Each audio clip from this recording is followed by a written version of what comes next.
Hey guys, so I wanted to bring you something a little bit different today. So I'm going to be showing you what I believe to be the best ways to make gold in Guild Wars 2. Before we start, I just want to point out that I do have an unbreakable choir bell, and if you are really desperate for money and have one of these really rare items, you could sell it. As you can see, my unbreakable choir bell sells for around 42 gold on the trading post at the moment, but I'm keeping mine due to it being awesome for certain things. So, on to my first point, which is probably the most obvious and simple thing to do. It's trading gems for gold. Now, people say if you're rich in real life, you can be rich in game in Guild Wars 2. I personally only do this if I have any gems left over from purchasing items, and as you can see, 1600 gems gives me around 26 gold, and you can wait until the exchange rate increases to earn a little bit more gold as well. Imagine the amount of gold that you can actually get from the new 8,000 gem package, but I can't actually see anyone spending £85 on 8,000 gems. I mean, that's more than double the actual cost of the game itself. But if you do have real money to spend, this is a great way to get some fast gold. Now on to my second method, which is selling collectibles. This I find to be a really good method, so think about how much you actually gather up while leveling and just generally playing the game. Now you'd be surprised at how much gold this actually racks up. I personally only think crafting is good for leveling in this game at the moment, which you can do really cheaply as well. I'll leave this particular crafting guide in the description for you guys. But yeah, if you aren't actually leveling a character, you may as well just sell the materials, because the first time I did this I made around 10 to 15 gold just from selling the collectibles on, not because of the rarity but because of the sheer amount of materials I actually had at the time. And if you aren't going for anything in the Mystic Forge either, like the weapons or anything, you can sell Mystic coins as well, and these really start racking up when you get one per day from dailies as well. So yeah, this is a really good method for making quick gold from just materials in your bank. So my third method is dungeons. So dungeons are probably the best way to actually make gold in this game if you're consistent at them. You can run Citadel of the Flame Path 1 and Honour of the Waves Path 1, I believe these are the fastest dungeons, and you can probably run them both in under 20 minutes. And you can get around 3 gold per run. Now if you are consistent with this, you can really make serious amounts of gold, as well as getting the tokens for some good gear for your character. Also, I'm running the Ascended Amulet with the utility slot, as you can see, and I put Gilded Infusion in the slot, which gives me 10% more gold from monsters.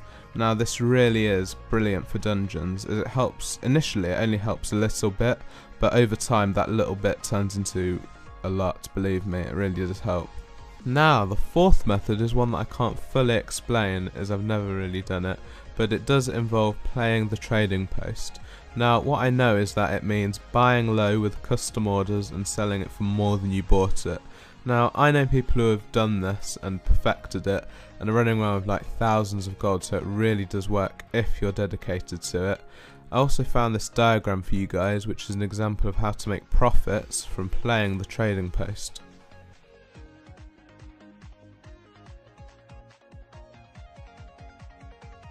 Now, my final method for making gold is world bosses and exploring high level zones.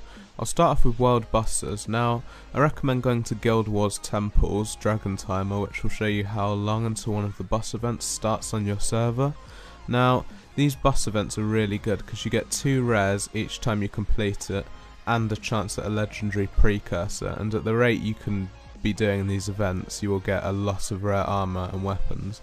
Also, another thing to mention is that the world boss Shadow Behemoth not only takes really takes no time at all, about 3 minutes, and not only gives you 2 rares upon completion, but you also have a chance to get the awesome looking staff, which is called Final Rest, which sells for around 6 gold on the trading post. And yeah, I really recommend just farming the hell out of Shadow Behemoth. Now, onto exploring high level zones, and I'm talking about the Cursed Shore. Now, not only does the Cursed Shore have a serious amount of events which you can complete which reward you with some great gold and experience, but if you fully explore the Cursed Shore you have a chance of getting 2 exotics which have a chance of having superior sigils and some great runes, which can often sell for more than the weapon or armour itself. And you also get a large amount of fine materials and around 50 silver, I believe it is. Now, it's fairly easy to complete the Cursed Shore in a level 80 character, and if you have multiple level 80 characters you will be getting a lot of exotics to sell, and a lot of fine materials, and some gold to go with it, so you can't lose really. So, I do have 2 bonus tips which are not as big as the 5 main methods, but do hold their own at making gold. So, the first tip is the Orion Jewelry Box. Now, this doesn't cost any gold, in fact it costs karma, 4,550 to be exact, and what you get from these boxes are all kinds of lodestones, which often sell for a lot of gold, and you can get most of your karma returned to you actually from jugs and sips of liquid karma. You also get unidentifiable objects which sell for a fair amount once they build up, and you also get a chance of getting a mini risen pet of Balthazar, which I got on like my 6th buck, so yeah, it's actually pretty common I guess. But yeah, that's pretty cool to know that you can get so much gold simply from just karma. Right, so my final bonus tip is making unidentified dyes from the PvP Mystic Forge. Now the ingredients are 10 arcane powders, 1 arcane sliver, 1 arcane orb and 1 consumable token. Now these are really easy to get, and you can get the consumable tokens for around 200 glory, and you can get the rest from salvaging armour, and they're really common drops as well. Now, judging how easy it is to make these, you can get a lot of unidentified dyes, and they sell for like 16 silver each, so you can really make a lot of gold by doing this.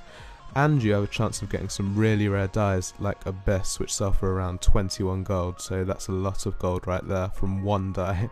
So, those are my methods and tips for making gold in Guild Wars 2. I hope you found the video helpful, and I'll see you in the next video. See you later guys.